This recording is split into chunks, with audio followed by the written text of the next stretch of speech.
Well guys, my H100i is either dead or dying, and since I also use my computer for schoolwork, I really can't afford to have any downtime just in case I need to do some homework or something. So I had no choice but to go out and buy a second one and just hope that they'll reimburse me for it or something if I send in the broken one. So we'll see how that goes. But anyways, I'm going to break into this package now and hopefully this fixes my problem.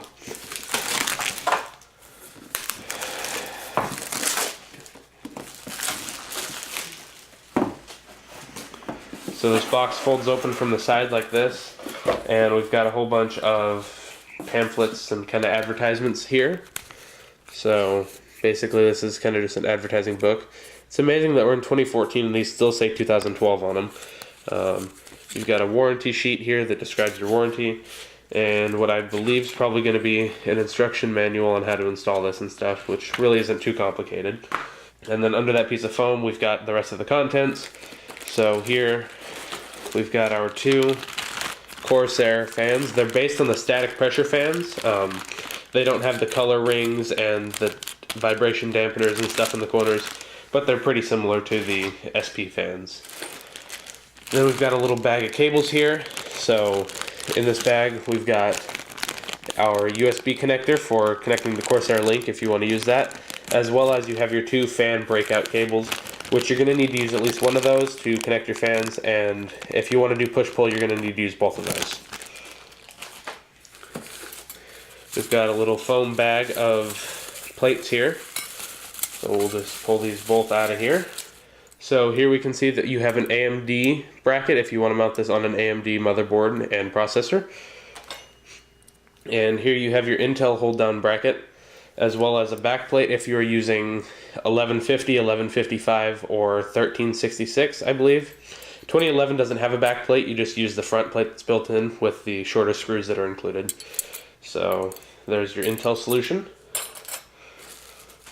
And here's your bag full of screws. In here we're going to have the standoffs for mounting on both like 1150 and 1155, as well as there's a shorter version for LGA 2011, and there's the thumb screws that screw onto the cooler that hold it down. And I believe in here somewhere there's probably the, yep, right there's the little hooks that you would use if you're mounting on an AMD system. And you've also got your screws in here, both short and long. So the short ones are just made to go straight through your case into the cooler, and the long ones are made to go through your case, through a fan, and then into the cooler. So there's the long ones, and there's a bunch of short ones in here. And there's also some washers in here if you want to use those for a little bit of vibration dampening when you're installing this.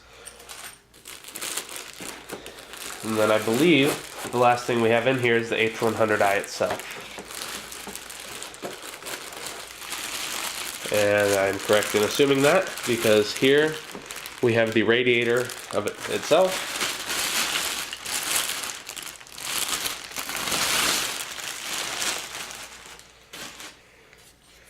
Got the whole thing out of the bag here. We can see that it did have one dent straight out of the box, so that sucks a little bit, but it shouldn't be too vitally important. Other side's clean. Here we can see the block itself with the Corsair logo that you can use the Corsair Link software to change the light color of. We've got our hoses, which actually did change slightly since I bought my first H100i. Now these have a little bit more of a texture on them. The other ones are smooth, although they are pretty much the same hose. On the bottom here, we have our pre-applied thermal compound. Apparently this is some pretty good stuff, so you should actually use it instead of wiping it off and using your own. But obviously if you use it and then reinstall this on a different processor or something, you're going to need to apply new thermal compound. And then here we can see our connectors. It uses a SATA power connector as opposed to the Molex on the regular H100, if I remember correctly. And you have a fan header that's just the RPM pin, so you can monitor the RPM of the pump inside of this cooler. And another neat addition that they made to this version of the cooler over the original H100 is that these are now magnetic. So instead of having all the pesky screws like you used to have, you just set this on here and work it down, and it snaps right into place with magnets. So, and they're pretty strong, as you can hear, and then you would just mount that in your system.